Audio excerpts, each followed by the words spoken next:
आपका स्वागत है दोस्तों हमारे चैनल डेली न्यूज पर। रोजाना अपडेट न्यूज देखने के लिए हमारे चैनल को सब्सक्राइब करें। तो बढ़ते हैं दोस्तों आगे आज की बड़ी खबर की ओर। तो शुरू करते हैं फटाफट।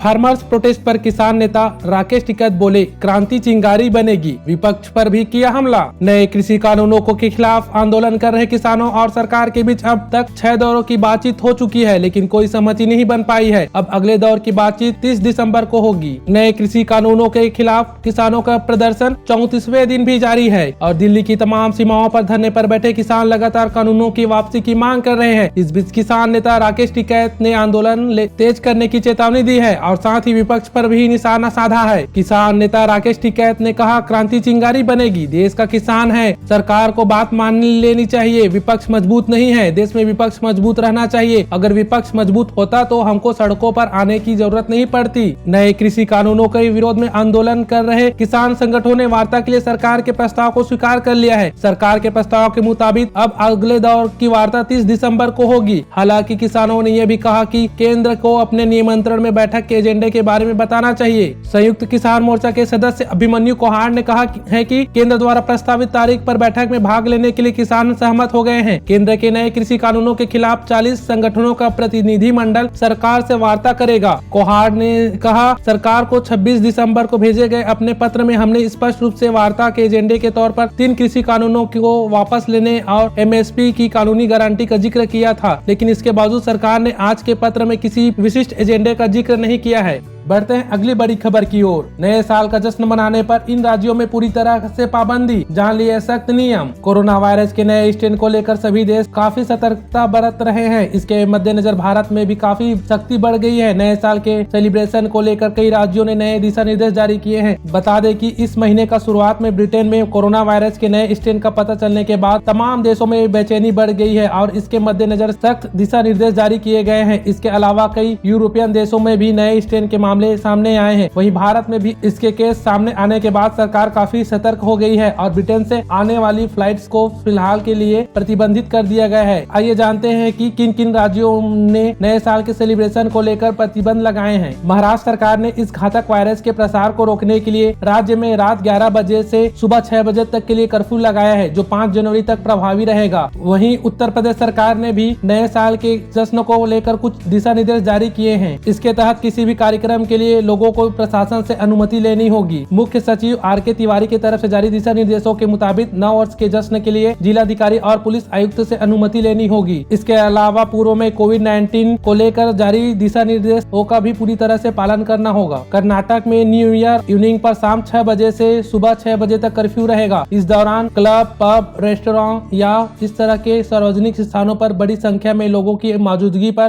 पाबंदी लगाई गई है, जो 2 जनवरी तक जारी रहेगा। बढ़ते हैं अगली खबर की ओर। बिना फास्टैग लगे वाहनों को नए साल में देना होगा दोगुना टोल टैक्स। NHAI ने जारी की गाइडलाइन। भारतीय राष्ट्रीय राजमार्ग प्राधिकरण ने गाइडलाइन जारी कर 1 जनवरी 2021 से सभी टोल प्लाजा को कैशलेस करने की योजना बनाई है। वहीं 31 दिसंबर के बाद बिना फास्टैग लगे वाहनों से दोगुना टैक्स वसूल करने की तैयारी है। NHAI के आदेशों का पालन करते हुए टोल कर्मियों द्वारा भले ही मुनादी, बैनर तथा पम्पलेट के माध्यम से लोगों को फास्टैग के लिए जागरूक किया जा रहा है, लेकिन समय समय पर नेटवर्क की खराबी परेशानी बढ़ा रही है। बढ़ते हैं अगली खबर की ओर। ओवैसी का बड़ा बयान, संविधान में लव जिहाद का जिक्र नहीं। भाजपा शासित राज्य एमएसपी पर बनाए नए कानून। AIMIM के प्रमुख व सांसद असुद्दीन ओवैसी ने मध्य प्रदेश में लव जिहाद अध्यादेश जारी होने के संदर्भ में कहा है कि संविधान में कहीं भी इसकी कोई परिभाषा नहीं है। भाजपा शासित राज्य इसे लेकर संविधान का मखौल उड़ा रहे हैं। ओवैसी ने आगे कहा है कि यदि इन राज्यों को कोई कानून बनाना है तो वे किसानों को न्यूनतम समर्थन मूल्य देने यानी MSP और बेरोजगारों को रोजगार देने का कानून बनाए। ओवैसी ने कहा, निजी जिंदगी में दखल का हक नहीं है। मुस्लिम नेता ने कई भाजपा शासित राज्यों में लव जिहाद कानून बनाए जाने पर ऐतराज जताते हुए कहा है कि भारत के संविधान के अनुच्छेद 21, 14 व 25 के तहत किसी सरकार को देश के किसी नागरिक की निजी जिंदगी में दखल का अधिकार नहीं है। भाजपा संविधान में दिए गए मूलभूत अधिकारों का साफ तौर पर हनन कर रही है। मध्य प्रदेश के साथ ही उत्तर प्रदेश, कर्नाटक समेत कई भाजपा शासित राज्यों में लव जिहाद के खिलाफ सख्त कानून बनाए जा रहे हैं। मध्य प्रदेश सरकार ने हाल ही में आयोजित विधानसभा सत्र स्थगित होने के बाद अध्यादेश के जरिए यह कानून लागू करने का फैसला किया है और अध्यादेश को राज्यपाल के पास दस्तखत के लिए भेज दिया है।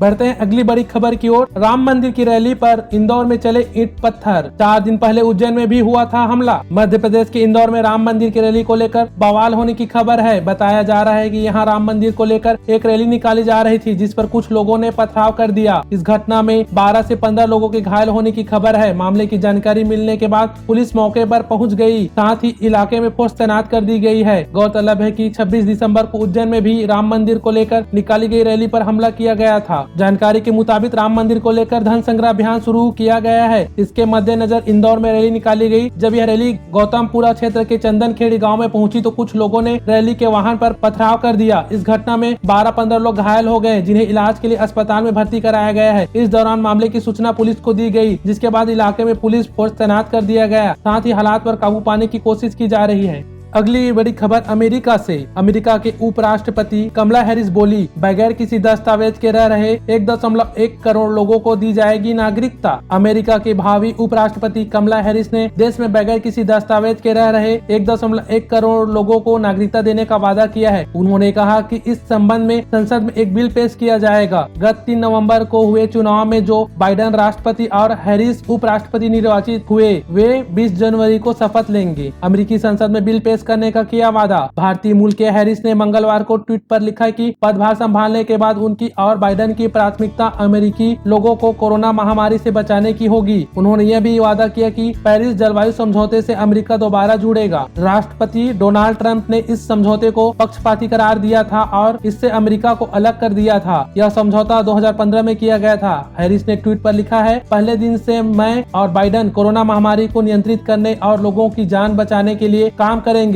हम ड्रीमर्स की सुरक्षा के लिए कदम उठाएंगे और बिना दस्तावेज वाले 1.1 करोड़ लोगों की नागरिकता देने की रूपरेखा के साथ एक बिल संसद को भेजेंगे। अमेरिका में ड्रीमर्स का संबंध ऐसे विदेशी युवाओं से होता है जो development relief and education for alien minors DREAM कार्यक्रम के योग्य होता है। यह कार्यक्रम बगैर किसी दस्तावेज वाले उन लोगों को अस्थायी तौर पर सुरक्षा मुहैया कराता है जो बचपन में अमेरिका चले आए थे। ट्रंप प्रशासन इस कार्यक्रम को रद्द करना चाहता था। पूर्व राष्ट्रपति बराक ओबामा के कार्यकाल में यह कार्यक्रम शुरू किया गया था। इस कार्यक्रम को ड्रीमर्स के नाम से जाना जाता है।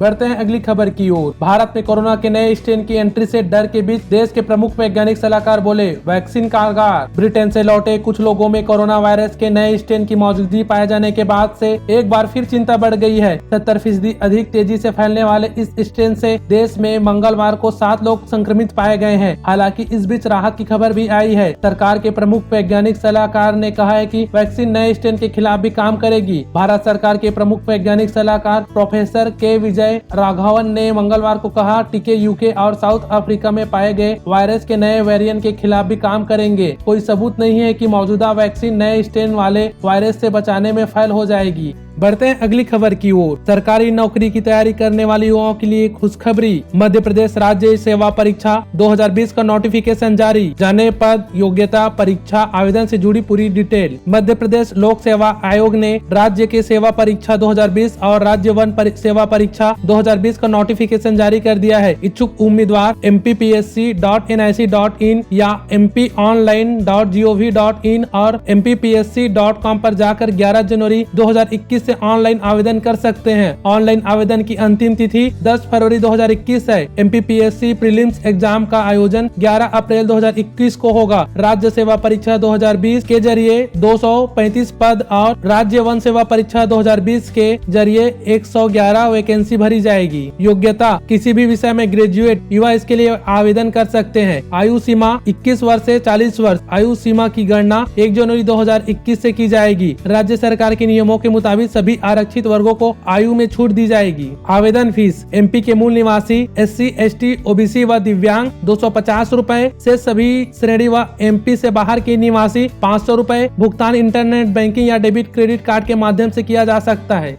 अगली बड़ी खबर व्यापार जगत से है। माइक्रोसॉफ्ट ने किया सोनी का अधिग्रहण। $130 बिलियन में हुआ सौदा। साल 2020 को समाप्त होने में चंद दिन ही बाकी है और अमेरिकी टेक दिग्गज कंपनी माइक्रोसॉफ्ट ने साल की सबसे बड़ी खरीद को अंजाम दे दिया है। माइक्रोसॉफ्ट ने जापान की कंपनी सोनी का अधिग्रहण किया है। जानकारी के अनुसार यह सौदा करीब $130 बिलियन में हुआ है। इसका मतलब यह हुआ कि सोनी पिक्चर्स और सोनी म्यूजिक का अधिग्रहण करने के साथ माइक्रोसॉफ्ट मनोरंजन के व्यवसाय में दोबारा दस्तक देने जा जा रही है। इसके साथ ही सोनी का मोबाइल व्यापार, इसके पेटेंट और कैमरा, वीडियो व टेलीविजन का काम भी माइक्रोसॉफ्ट को हो गया है। वहीं वीडियो गेम्स के शौकीनों का पसंदीदा प्ले स्टेशन भी जब माइक्रोसॉफ्ट के तहत आएगा। जानकारी के अनुसार माइक्रोसॉफ्ट फिलहाल प्ले स्टेशन 5 की बिक्री और खरीदारों को असिस्टेंस जारी रखेगा। अब इसकी एक्सबॉक्स की टीम सोनी के सभी एक्सक्लूसिव कंटेंट को एक्सबॉक्स गेम पास पर लाने में जुट जाएगी। इस सौदे का सबसे ज्यादा लाभ उन लोगों को होगा जो एक्सबॉक्स पर गेम खेलते हैं लेकिन प्ले स्टेशन के गेम भी खेलना चाहते हैं। वीडियो गेम्स की दुनिया में प्ले स्टेशन और एक्सबॉक्स सबसे ज्यादा प्रचलित कंसोल है। प्ले स्टेशन जहाँ सोनी का प्रोडक्ट था, वहीं एक्सबॉक्स माइक्रोसॉफ्ट का। अब सोनी का अधिग्रहण हो जाने के बाद एक्सबॉक्स यूजर्स को भी स्पाइडरमैन और दी लास्ट ऑफ अस जैसे गेम खेलने को मिलेंगे जो अभी तक प्ले स्टेशन पर भी उपलब्ध थे। कहीं नोकिया की खरीद जैसी कहानी फिर न दोहराई जाए। इस सौदे में सोनी का स्मार्टफोन का व्यापार भी शामिल है जो अभी Sony video and sound products के तहत आता है। माइक्रोसॉफ्ट का यह कदम विंडोज फोन के दिनों में नोकिया का अधिग्रहण करने की याद दिलाता है जिसका माइक्रोसॉफ्ट को खासा नुकसान झेलना पड़ा था। हालांकि माइक्रोसॉफ्ट के सीईओ सत्या नडेला का मानना है कि इस बार ऐसा नहीं होगा। इस बार कंपनी ने ऐसी रणनीति बनाई है जैसी गूगल ने मोटोरोला के साथ अपनाई थी।